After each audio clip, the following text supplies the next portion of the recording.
Ho-dee-oh, ho-dee-oh, ho-dee-oh, ho. Hello and welcome once again to the Spouter-Inn. I'm Chris. And I'm Suzanne. And we've got a very special guest today for this bonus episode on Middlemarch. We've got Michael Collins with us. Michael is a writer, he's a personal trainer, and he's a podcaster. And he's the host of 2 megaphonic podcasts. This Is Your Mixtape, which is a show where Michael asks guests to pick out 5 songs from 5 different times in their life and to talk about their life and the music and how they're intertwined. And both Suzanne and I have been guests on that, so we'll have links to that in the show notes. And he's also one of the hosts of Dear Reader, which is another bookish podcast here on Megaphonic, in which 2 old friends, him and his friend Emily, check in each month and ask what they've been reading lately. And we brought him on here because Middlemarch is his favorite book. He has feelings. I have a lot of feelings. Hello, and thank you for coming and joining us. It's my pleasure. Hi. So Middlemarch is your favorite book? Yes. I mean, it's hard to say that one particular book is your favorite. I generally elaborate and say that I would point to Middlemarch as the book that has done the most to shape how I think and feel about the world. I first encountered it during a graduate seminar during my master's degree. I was 23 years old, and we were doing this seminar class that was looking at Darwin and Freud and the intersections between sort of later Victorian literature. And so we did Middlemarch and Our Mutual Friend alongside Origin of Species in the Dora case study. And I just remember being somewhat overwhelmed with Middlemarch, not entirely unlike how Dorothea is overwhelmed when she's in Rome and is surrounded by all of the weight of this history and art, and only small parts of it are comprehensible to her. It feels everything in this book. And that's not true, of course, but it is such a bigger book than most. And it is a book about how to be a good person. And what could that even possibly mean when to be a person means to be this bundle of ego that's self-interested, stupid, limited, frail, fragile, proud, all of these things. And I had been raised to sort of put a great deal of importance on kindness as a concept, and that it is most important to be kind. But I had never really sort of intellectualized what kindness might mean. And I think Middlemarch would not use the word kindness. It would use sympathy, sympathetic imagination. But it is about trying to be patient and good with other people and to see beyond your own horizon of experience and your own particular wants and needs, and trying to imagine other people's experiences and other people's wants and needs and how you might respond to that. So it's a novel about interbeing. Did you feel that it changed you in some ways? Like you were talking about it being a book that had an impact on you. Do you feel like ethically, like it's clear it had a big impact on you? Did it have an impact on you in those ways? Yes, I do think so. I don't think it was like a moment of religious conversion or something like that. It wasn't a bolt from the blue and I was immediately transformed from a selfish, callow 23-year-old who took the world as a supreme udder on which to nourish myself, which is a mangled quotation from the book. But I feel like it lived with me, and I continued to think about the book for years after, and I've read it a few times more. It was on the comprehensive exam list when I was doing a PhD. I TA'd a course when it was on the syllabus. I routinely will go back and read chapter 80 and 81 and have a cry. Which is, of course, the famous scene with Rosamund and Dorothea collapsing into each other. Absolutely. I'll generally start from the point where Dorothea goes home and lies on the floor of her bedroom all night and sobs and does not sleep. Then looks out her window at the vast palpitating substance of life of which she is part, and then decides to, I'm going to quote here. She yearned towards the perfect right, that it might make a throne within her and rule her errant will. What should I do? How should I act now, this very day, if I could clutch my own pain and compel it to silence and think of those three? And she goes off to try and save Rosamond, even though Rosamond's the one who's just absolutely dashed her hopes and dreams against the rocks. So did you identify with particular characters? Like for you emotionally, like where's your affective commitment in this book? It's interesting. Sometimes I read through the majority of it in preparation for this talk again, because it had been a few years, and the book absolutely is just richer every time I go back to it. But I had to skim or skip some parts because they were almost too painful to read. Oh. Like when Fred Vincy, basically through his own stupidity and selfishness, deprives the Garth family, who are fairly it's poor. Awful, isn't it? Oh, it's awful. He feels so bad, and Fred's such an idiot. And He's incurred these debts. yeah, he's incurred these debts. And made them redoubled. He's made Caleb Garth be responsible for them, and when he's unable to pay the debts, they have to take the money that was going to be used to send one of the kids off to school, and that has to be gone, and he's not going to school now. They have to pay off Fred's debts, even though Fred is from a much wealthier family. Yeah, and it's money that Mrs. Garth has made by offering lessons, and she's sort of accrued it over 4 years. She's got like whatever, it's like 92 pounds or something like that, and that they got to pay the debt. Yeah, and of course, Fred is making it all about him. That's the point. Fred feels rotten about this, but it's because he's going to be lowered in the eyes of the Garths. He doesn't clock that this is going to this is going to significantly negatively impact the Garth family for years to come. This is not what makes him feel bad. He feels bad because they're going to think he's bad. Indeed, now. yeah, specifically, that's like, but you don't understand how much this hurts me. Yes. But the thing is, towards the end of that scene, it dawns on him, I think when he's talking to Mary, because A little bit. Mary Garth, a daughter of the Garth family, and the person he's hoping to marry someday. Yes. And it dawns on him a little bit. But this is one of the points. I was probably like a Fred Vincy or perhaps a Will Ladislaw. Maybe a sort of a merging of those two, somewhere between the two. And you can see, particularly Fred, get better over the course of the book. He wants to be good for Mary. And it's not a didactic, like, learn these rules and follow them. Goodness here means rising above your own moral stupidity. This was a concept that I can remember that came up in that graduate seminar the first time I read it, moral stupidity, and how that is the source of evil and hurt in the world of Middlemarch. It's people who cannot lift themselves above their own ego. And it's so interesting, as Chris and I were saying when we were talking about Middlemarch before, it doesn't track onto, learning or, being highly educated or being like super wise or rational in other ways.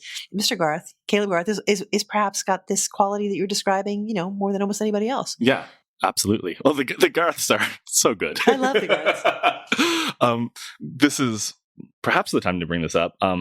In terms of learning and knowledge, and I mean, you are looking at Middlemarch as a philosophical novel, and I think you said that it's not necessarily interested in epistemology. That's correct, but it absolutely is interested in the difference between objectively knowing a thing to be true and feeling the truth. And for most people, the truth does not enter into their being until they have felt it. That's an interesting point. Yeah. And it plays out really dramatically with regard to sort of public attitudes toward Mr. Bulstrode, right? Where it almost doesn't matter, and Lydgate too, what crime was committed or not committed. People believe a thing to be true, and it has an impact on the world. Oh yeah, that occurs again and again throughout the novel. That the sort of the great mass of people believe what they're going to believe, and there are some characters who have internalized this and can navigate that, and some who are just surprised by it when it occurs to them, when they have no idea where. Lydgate has no idea that this is going to happen to him because he's trying to do the right thing, and who wouldn't want to do that? Dorothea even, just like, I'm going to do what's right, and no one will look upon you with blame if you're doing the right thing. As soon as they understand that, it's like, that's not going to really fly, because people, for various reasons, people are not necessarily going to be won over by just the bare truth. I wanted to bring it back to the moral stupidity because one of my absolute favorite passages from the novel talks about this, and it's not this novel is not suggesting that all of us need to become supremely self-effacing and self-sacrificing and make ourselves martyrs for each other. That element of tragedy which lies in the very fact of frequency has not yet wrought itself into the coarse emotion of mankind, and perhaps our frames could hardly bear much of it. If we had a keen vision and feeling of all ordinary human life, it would be like hearing the grass grow and the squirrel's heart beat, and we should die of that roar which lies on the other side of silence. As it is, the quickest of us walk about well wadded with stupidity. Mm-hmm. And to me, Middlemarch is like the beginning of hearing that roar. The narrator seems like God. I mean, no, but like the God of the book. Yes, absolutely. I mean, any sort of omniscient narrator has to be like, it's right there in the phrase omniscient narrator. But it is also, the narrator is wise and compassionate and feels almost like, it makes me think of Julian of Norwich and, you know, the way that God in her revelations of divine love looks upon humans sinning the way that a master might see a beloved servant falling down in a ditch and feeling, oh no. The narrator is constantly calling on us to rethink our judgments and to stretch our sympathy muscles and feel bad for characters that we're not naturally inclined to feel bad for, and to realize that all of us have sort of broken and fallible natures, and all of us have circumstances that happen to us that make us be a certain way that we can hardly help. And that's a very powerful and difficult thing. It doesn't come easily to most people. And if we did too much of it again, we should die of the roar which lies on the other side of silence. You cannot exist in that mode constantly. So in our episode, we had wanted to talk a bit about the narrator, who is a fascinating character. And Suzanne, as the person who's coming to this for basically the first time, what was your take on the narrator? What do you think the narrator is like? Well, what struck me so much was that there was early in the novel, there were periods where the narrator was relatively unobtrusive. And then I must have hit the first instance where the narrator kind of interrupts, like becomes obtrusive quite suddenly. And it was like jarring. It's like, well, what is going on here? It's almost like 70 or 80 pages in, they start using first person pronouns. Yeah. And it has this really remarkable effect. It was almost gave me the effect that like there was more than one text before us. And one of them was a kind of a work of moral philosophy that was, you know, like fact-based and rational and, you know, philosophical, right? And then there was this other level that was the narrative about people. And we normally are only seeing the second one, but every now and then we get a glimpse of this other level. And that was what the narrative voice seemed to be doing. And it's so interesting. It's not this like omniscient voice that's telling us what is the case. It's saying, and why not this? Like one of the examples you mentioned, Chris, was like, we're with Dorothea, but it says, one morning, some weeks after her arrival at Lowick, Dorothea. But why always Dorothea? Was her point of view the only one? And you go, what?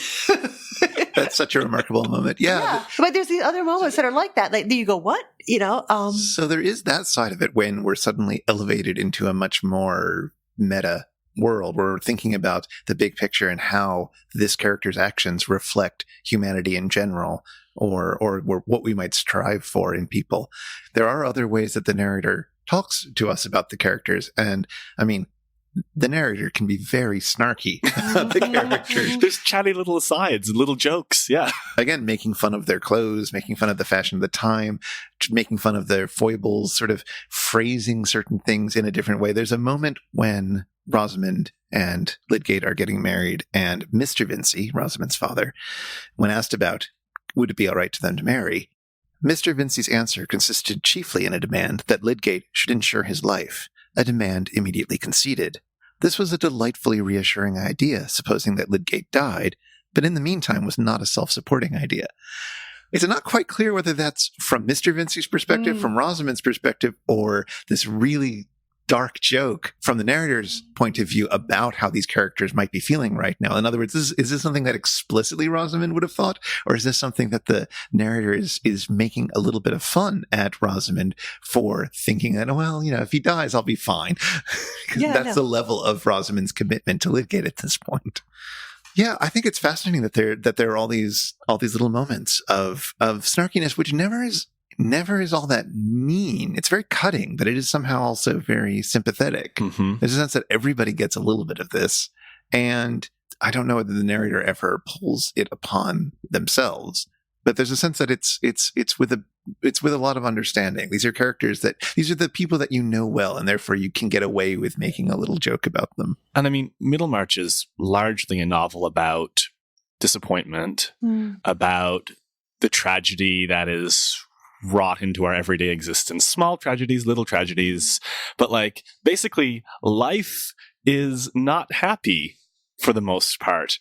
And the narrator has a warmth and a kindness and a good humor which sugarcoats that pill. When you say that, there's two things that I'm struck by. One of them is that this narrator is not coming in and sort of telling us what to think, giving us some sort of omniscient declarative kind of statement.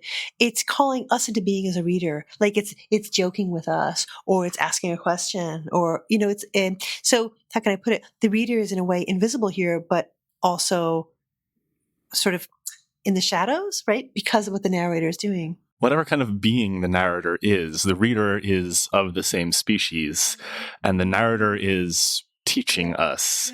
Like, we both narrator and the reader stand outside of the text observing it, and the narrator is with its little laser pointer showing us this thing and explaining why it's significant. And did you see that little paramecium just jetted off there? This is why. Yeah. Like, the novel is a petri dish that's full of little microorganisms that are interacting. And the narrator is a scientist explaining, and we are the visitors of the laboratory learning. So do you think of the narrator as being sort of one and the same with George Eliot? No.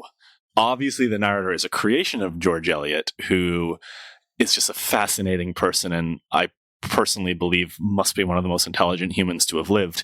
But I feel that George Eliot, the narrative voice, is itself a character that all of George Eliot's novels are in the voice of.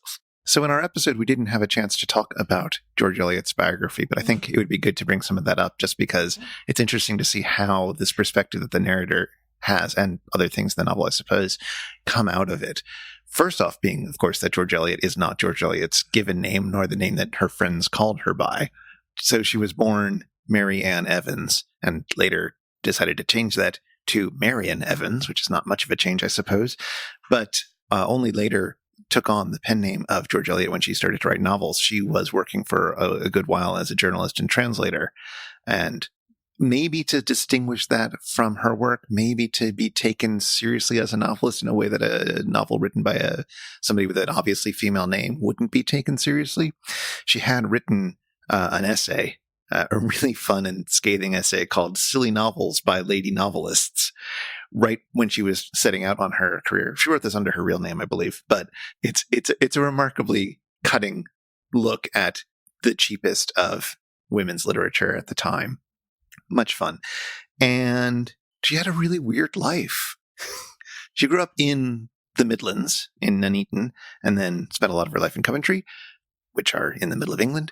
And she was very, very religious as a child. Yeah. So she was born to basically the upper part of the lower class. Her father was an estate manager, very much like Caleb Garth is in this book. But she was remarkably intelligent even as a school child, and the lady of the manor house that her father managed the estate for allowed her the use of the library. Now, her mother died when she was a teenager, and she had to stop going to school and to help take care of her father in the house, but she continued her studies. She was an evangelical at this point. At some point in her late teens and early 20s, she began to doubt, and she decided she would stop going to church.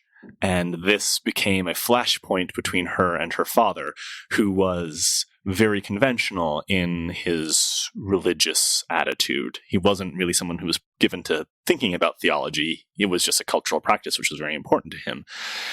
And this almost led to an estrangement until some other family members stepped in and mediated. And the arrangement was that she would go to church, but she was allowed to think what she wanted, which I find just wonderful. So she would go to church and stare out the window and daydream the whole time, as many of us have done.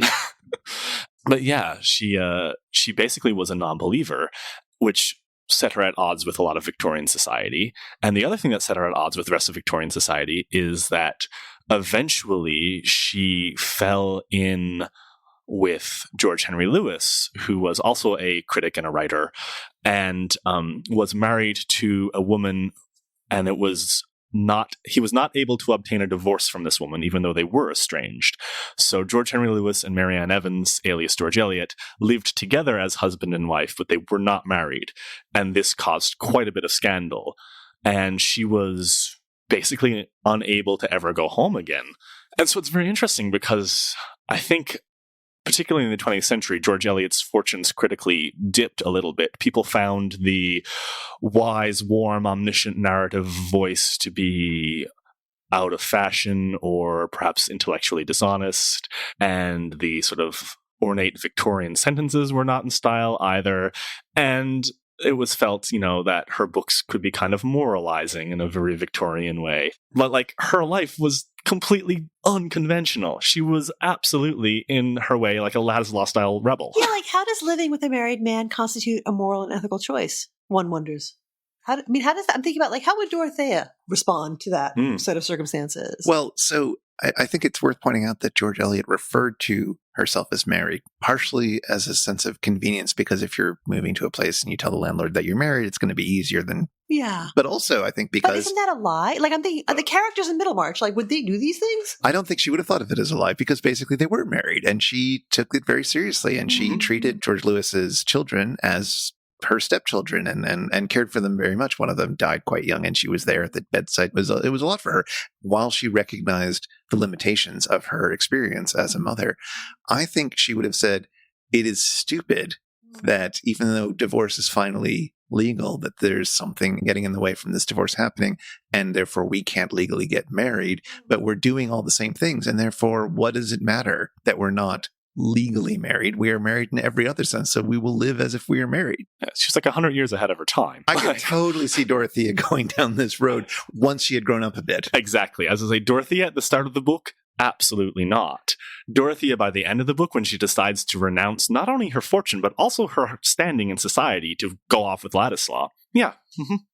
Yeah. There's a real risk when she decides to do that she will become persona non grata to her family, which doesn't happen. It does happen a bit with her brother-in-law. With her brother-in-law. Temporarily. Yeah, eventually that gets resolved. But it's definitely a risk that she's taking by doing this, of being scorned. But George Eliot was fascinating. And you're right about the way that her reputation waned for a number of reasons. Towards the end of her life, even, it was starting to go down as some of her later novels were less successful and less popular. And then when she passed, I think there was a real rejection of what she was doing until she started being a bit reclaimed. Famously, and I can't believe we didn't bring this up in the episode, but famously for the centenary of her birth 100 years ago, Virginia Woolf was commissioned to write an essay about Middlemarch, or about George Eliot.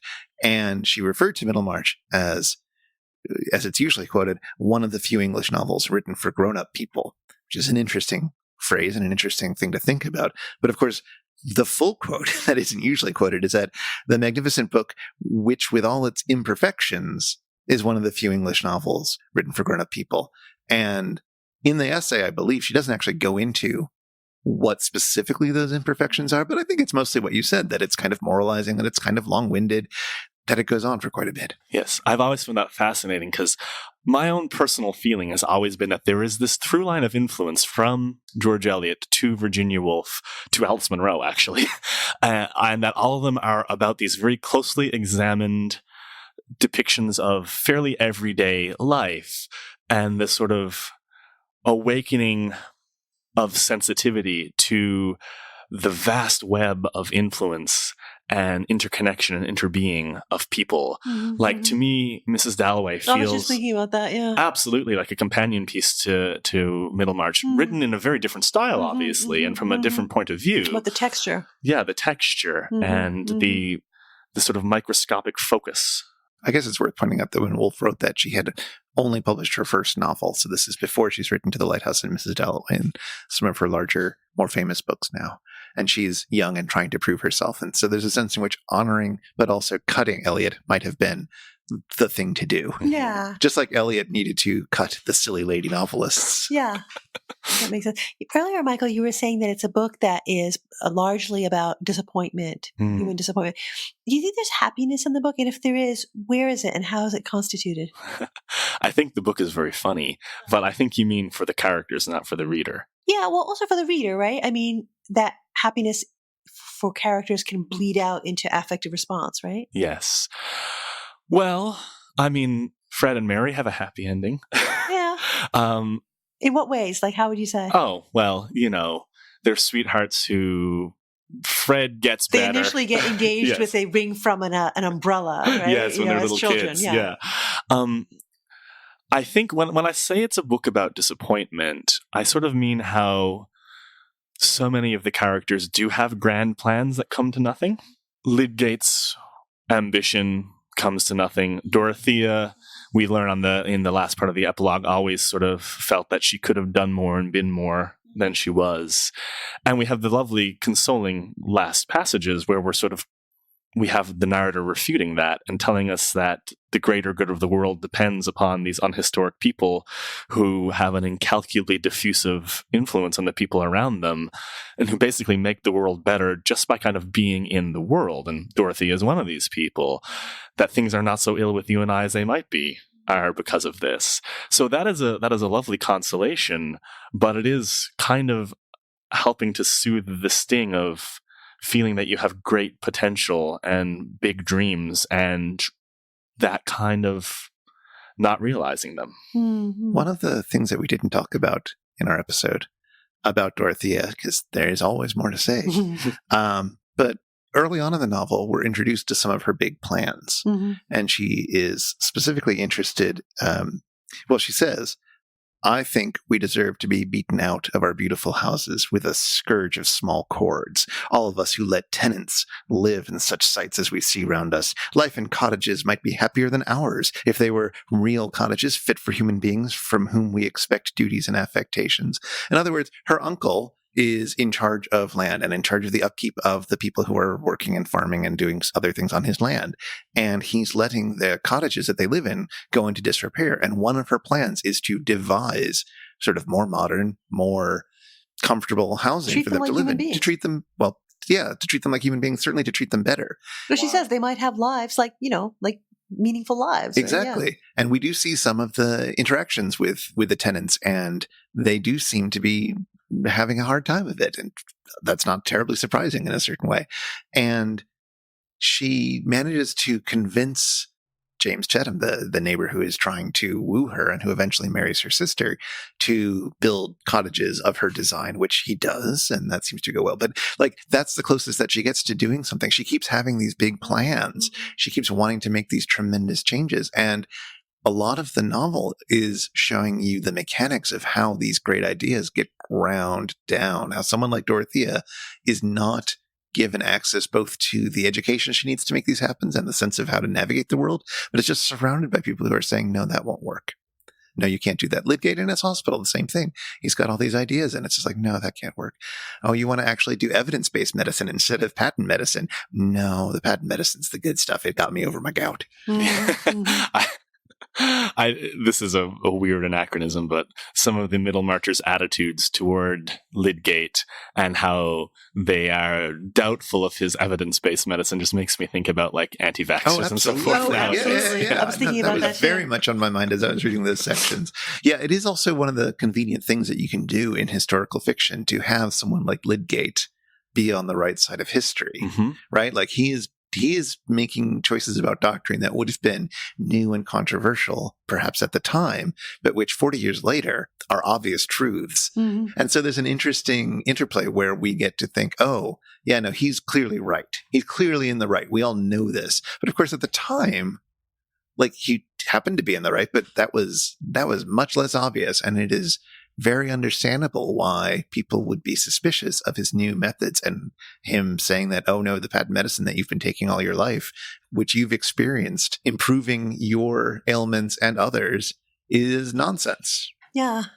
And I was asking you before about happiness, I guess, because I was thinking about these strange moments in the book that show up mostly with the Garth family, but also in a couple of other places where happiness shows up in this very strange kind of way. So moments when people are having kind of transcendent experience, love relationship stuff, you see them being moved, but you don't really they don't seem like they're not happy, right? They're moved, like a thing is happening emotionally, right? But you wouldn't call it happiness. It shows up instead in these bizarre places with the Garth family, where like there's a lot of chaos, right? Like they're not well off, but they seem to have something. They seem to possess this, I don't know what to call it, sense of collectivity, sense of common cause, sense of supporting one another. And Fred Vinci gets drawn into that gradually in different kinds of, like, it's not just his relationship with Mary, he becomes part of that family.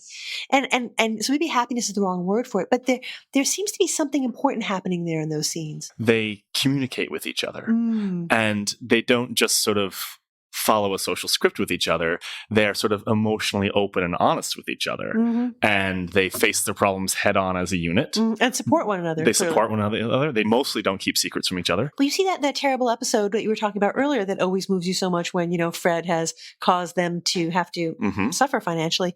There's no discord in the family. It's not idealized or anything like that. There is frustration and unhappiness and stress. Like it's very rich and real, but they don't turn on one another.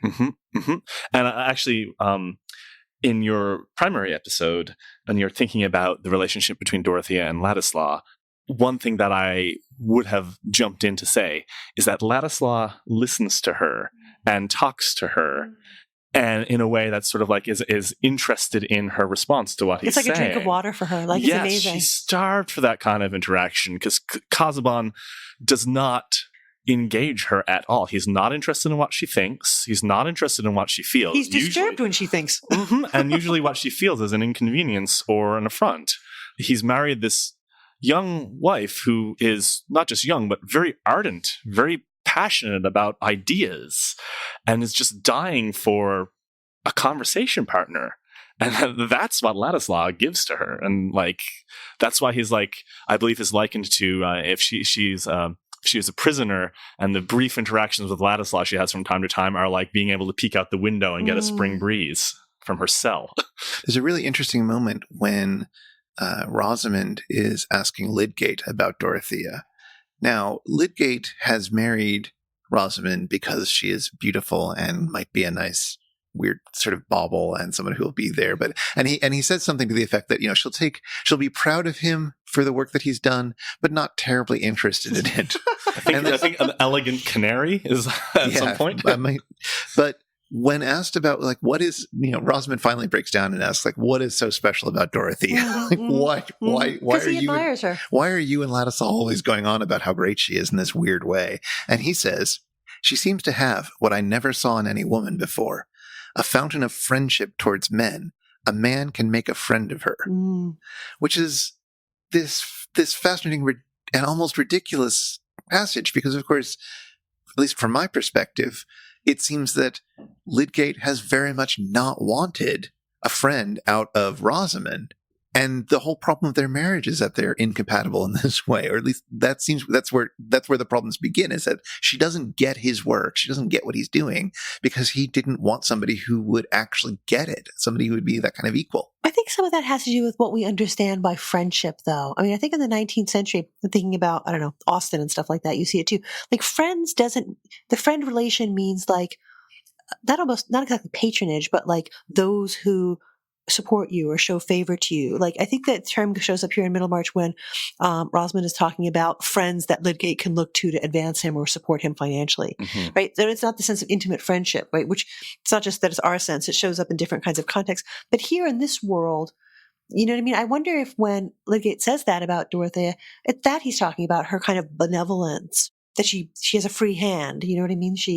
The giving, like whether it's time or attention or speaking honestly or generosity. I don't know. What do you think? Well, I'm emotionally inclined to Chris's reading because I like Dorothea a lot, and it's very flattering to her. But I think what you say is there's likely to be some element of that as well. It's a fountain of friendship, right? I mean, the book is interested in fellow feeling, and like that is one area where Dorothea excels. She's great at projecting herself into someone else, and she's also very frank. Like, she says what she thinks, and she does not hide what she feels. So that combination of characteristics just... Well, it is kind of extraordinary. It's just she projects herself into other people. It's this extraordinary capacity for, whether you want to call it sympathy or empathy, without egotism. Like, how does that happen? Right? But she does that. She like sort of meets people where they are, but doesn't impose herself on them, which is very strange. I mean, it happens in a certain sense by quite a lot of suppression. of the self at key moments. Yes. I mean, I don't want to overstate what that means, though, because it's not fully suppressed.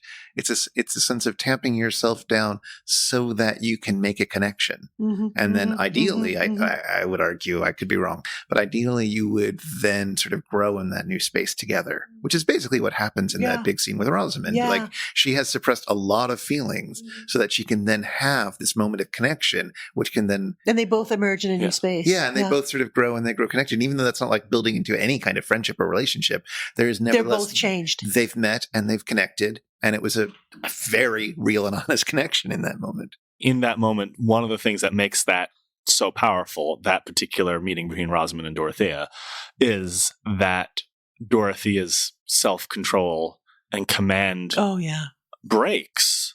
Was it poor Dorothea could only grasp her language brokenly?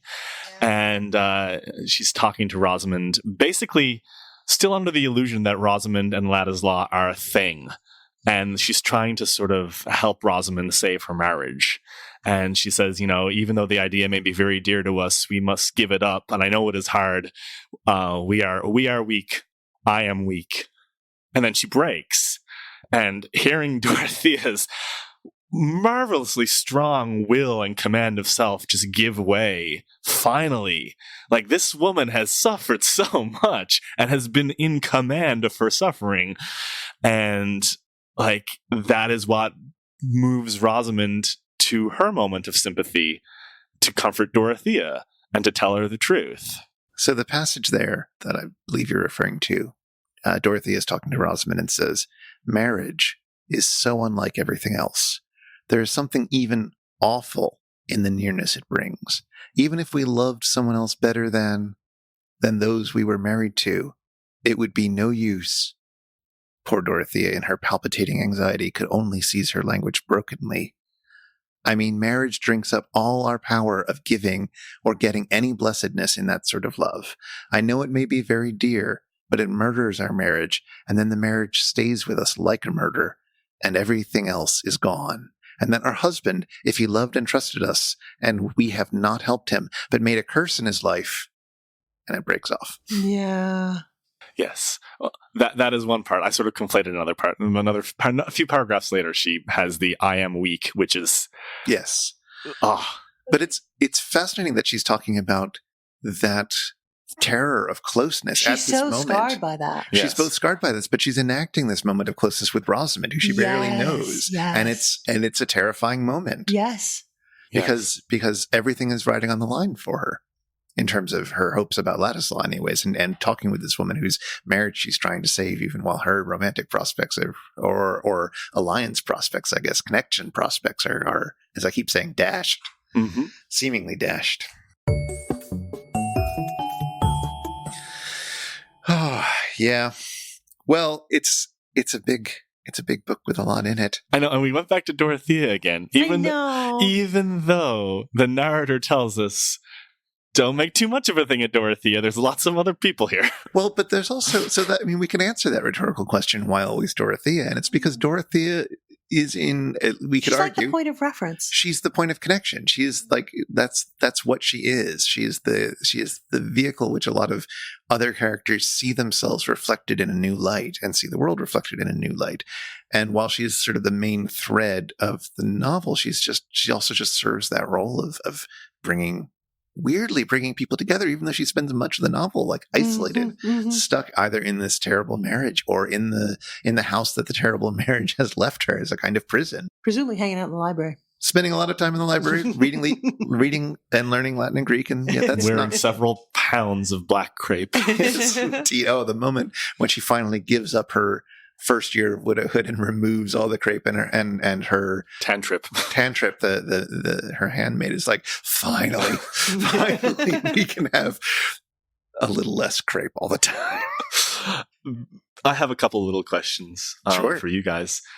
This came up briefly. I think Suzanne brought this up in your main episode, but having encountered this first in a graduate seminar and having largely thought about it with other academics as conversation partners and whatnot, Casaubon is this figure of anxiety in the book for academics. It's like a dissertation. Cautionary tale. It is like a dissertation. The key to all mythologies is the PhD that does not get finished. Casaubon does not pass his language exams. No, he fails the German exam. Yes. One might say. But more so, it's kind of like the narrator does a lot of work to make us have sympathy for this very unsympathetic character. And we get a lot of talk about the nature of his personality. And that it is, I wish I had the quote here, but about how it's a terrible thing to be highly taught and yet unable to enjoy. And I feel like a lot of people who are in academia have this nervous feeling that they might be like that a little bit. One of the things that struck me about it, like it's about, like we're led to think about how difficult it is to write something, but we're also led to think about when you refuse to share the labor in a meaningful way, like you hide yourself away, it can never end well. And that's why that like playful little passage in the finale where we hear about Mary and Fred's books, it's like this ridiculous, comic, amusing kind of passage where Fred kind of gets it together, becomes a theoretic and practical farmer, and produced a work on the cultivation of green crops and the economy of cattle feeding, which won him high congratulations at agricultural meetings. And everybody in Middlemarch, though, figures his wife actually wrote the book because they never thought he would do such a thing. And Mary wrote a book called Stories of Great Men taken from Plutarch and had it printed, and everybody thought that Fred had written it. And then it says this, in this way it was made clear that Middlemarch had never been deceived and that there was no need to praise anybody for writing a book since it was always done by somebody else. And it's a playful, ridiculous passage. It's tying up all the loose ends, but it's also saying something about creation, right? When it's alone, it's sterile. And when it's two or more, when it's enmeshed in community, then it's fruitful and productive. Because this book writing, like we know where this comes from, right? This comes from Mary's mother. Remember Mary's mother who like she's making pastry and teaching the children and sewing and doing this and that. Like she's clearly like a frustrated, learned person. Or she's not frustrated. She's a learned person whose life has caused her to live a life where she has to make pie and do wash and, feed a kid and do all these things while also finding spaces for learning. Yes. So these books are like the playful prodigy of that. And Mrs. Garth has no anxiety that she might not be taken to be as smart as she wants to be, like Casaubon. Because she's got that eldest son who's gone off to be a tutor. And, like it's communal, like it's shared, the hardship and the It's joy. not posturing the way that a Casaubon might be. It's all about self. Yeah. Ego. And there's no fear that someone might see beyond the facade, because it's not a facade. This is just who she is. And I mean, I don't particularly like biographical readings, but I'm just thinking about George Eliot and George Henry Lewis now and how they had a very fruitful, creative, and intellectual partnership. They were each other's first readers. George Henry Lewis was very encouraging of George Eliot, who could be very timid and fragile about these things. She sometimes needed a lot of encouragement, and he was there for her. He believed in her. It was his idea that she might start writing novels. Oh, wow. Which was partially you'd be good at this, and partially also this will make more money than journalism, which was the case at the time. But this question of like whether it's a couple or whether it's like a fabric of people you're enmeshed in, that's fertile, that's fecund. There's growth that comes out of that, you know, whether it's writing or other kinds of things. But when you hide yourself away, you refuse to let anyone in. Until with Casaubon, it's like, he'll let her check off yes or no on certain examples that might or might not go into the final. I mean, that's it. And that's it's the only level of moral collaboration peril that allows that. Right. So I mean, which is a really roundabout way of responding to what you're asking. So that seems to me that's part of what it's about, like whether you allow people in or not. Mm-hmm. I sympathize with it in the sense that I have also been a little too attracted at times to these ideas of like the big totalizing impossible to finish work. I totally understand why it would be compelling to gather things up, gather a little of everything up, so that you can create the key to all mythologies, even though that is a ridiculous idea. It's a delightfully ridiculous idea. Beyond that, I'm not sure I have too much more to add, but that characteristic of Casaubon's was really interesting rereading it this time, because it's one of those delights of rereading that you know more about what to expect from the novel. So very early on, there's a dinner scene when James Chetham, the neighbor who eventually marries his sister, next door. the baronet next door, and Casaubon are there, and they're all having a conversation. And Dorothea is saying her wild, unusual thing that the normies at the table are not into. And Casaubon stands up for her, sort of as they're trying to get her to explain herself about something and she doesn't want to, Casaubon says, "We must not inquire too curiously into motives," he interposed in his measured way. "Miss Brooke knows that they are apt to become feeble in the utterance. The aroma is mixed with the grosser air. We must keep the germinating grain away from the light." Oh, is that interesting? Yeah, exactly. If you read that and you don't know anything about it, it just seems like, okay, that's a reasonable thing to say in this context. But when you're talking about a character who is noted for constantly letting his ideas germinate and never letting them have any light and never letting them grow, it's like, oh, this is it. Yeah. This is it. This is what this character is. You can just tell. And this time through, this is my second reading of it. There were a lot more moments like that where I was like, oh, I know what this is about now. And to see these little seeds planted early on. That's so interesting. Well, again, we could talk about this enormous and rich novel for hours and hours and hours and hours, but I'm afraid our time has come to wrap things up. Thank you very much for joining us and for sharing your enthusiasm and love. I'm glad we got to talk about it. Thank you so much. It was an absolute pleasure. Yeah, thank you, Michael. Well, if you'd like to get in touch with us, you can email us at spouter@megaphonic.fm, or we're on Twitter @thespouter. We'd love to hear from you. We're also going to include links to where you can get in touch with Michael and listen to his podcasts, This Is Your Mixtape and Dear Reader. Show notes with those links will be at megaphonic.fm/spouter/16b, and the Spouter-Inn is one of the fancy little podcasts over at Megaphonic FM. So until next time, see you again at the Spouter-Inn.